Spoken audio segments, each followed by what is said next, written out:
But one thing we've formulated for ourselves is everybody when we meet who's in the business of communication in the church is kind of trying to come to terms with, to come to a better understanding of the so-called new media.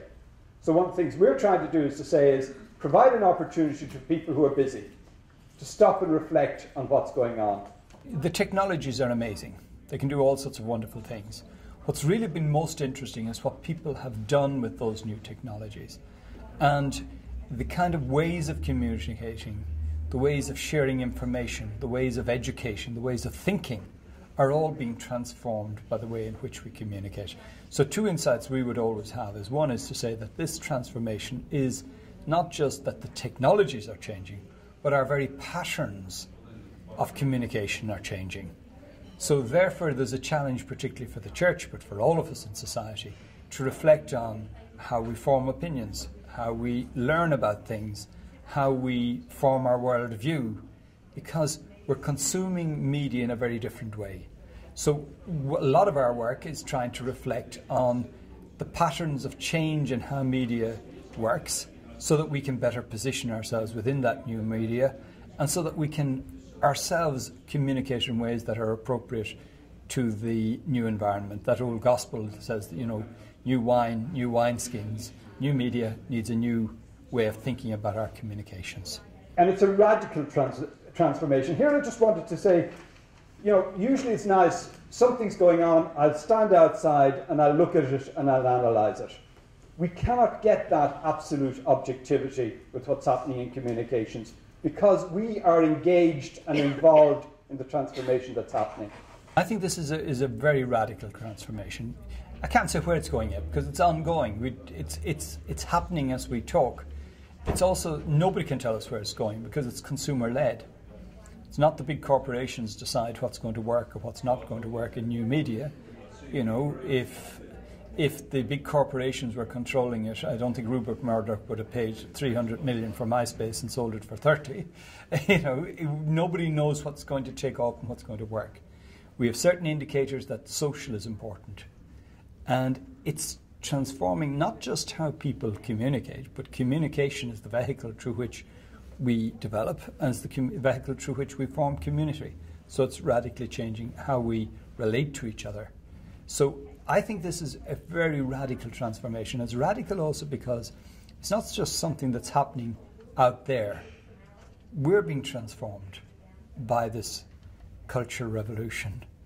So we need to reflect on, critically, see what's good, what's positive about that, what's going to happen anyway, and then maybe areas where we say, now, maybe we need to help people to reflect a bit more critically on some of the aspects of this cultural change, to see that there are things that maybe we need to think about as a society in terms of values that we've had.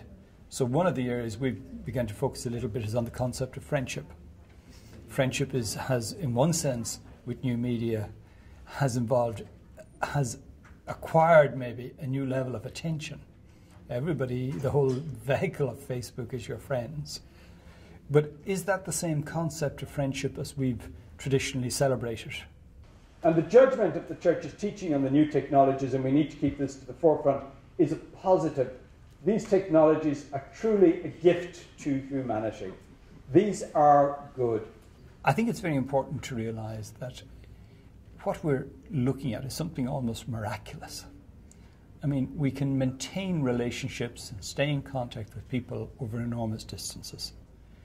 We can refresh our sense of belonging, our sense of community through these technologies. We can share information. I can have access to libraries and to books that in previous times I could never have seen. I can listen to other people explain their own civilizations and explain their own ideas.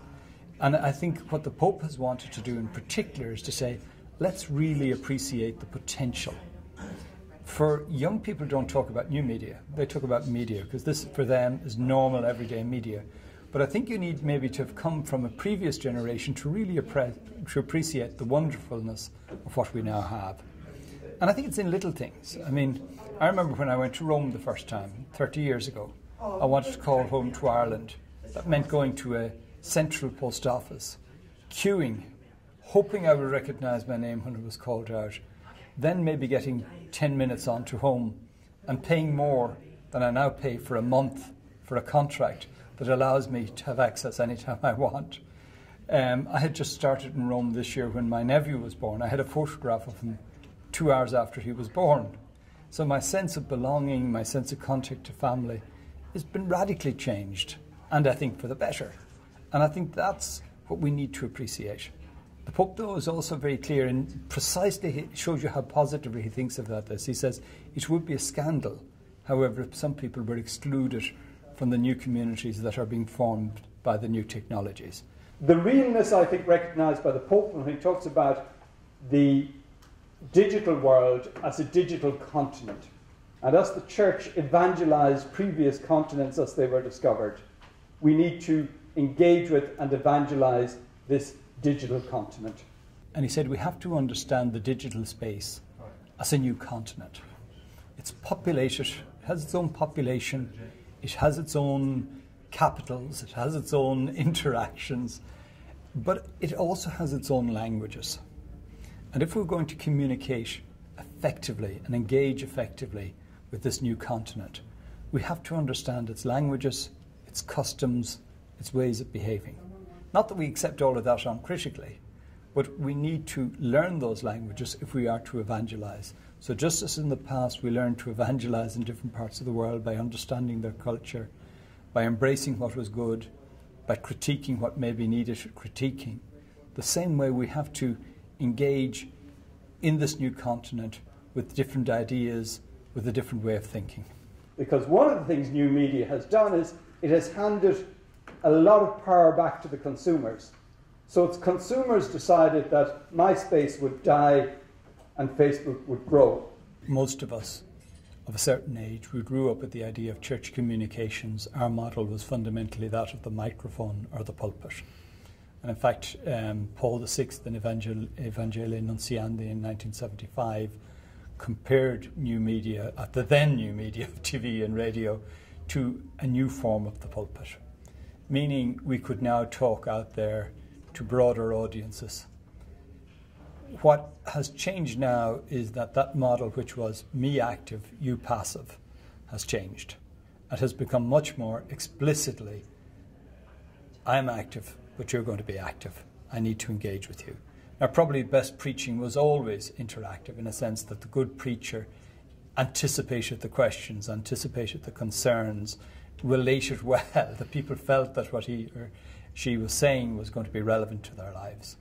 One of the things that becomes much more explicitly aware now of reactions. People are commenting to us. That can be a very useful tool for us in reflecting on what we're going to say. And at times we have to engage directly. We have to see the concerns that have been breached there, and we learn from them. We can also learn things that are valid for us. These are risks that are built into the technologies. There's a risk of a loss of interiority, the risk of a superficiality in living out relationships, a risk of what he calls the escape into emotionality. New media at times can look like, the things that really take off are often things that seem quite superficial.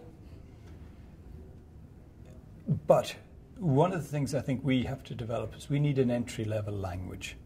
We need an ability to express some of our core concepts in very simple, direct language that is both textual, visual, and also expressed in sound, so that it captures the person's attention, enough to intrigue or to draw them into wanting to know more.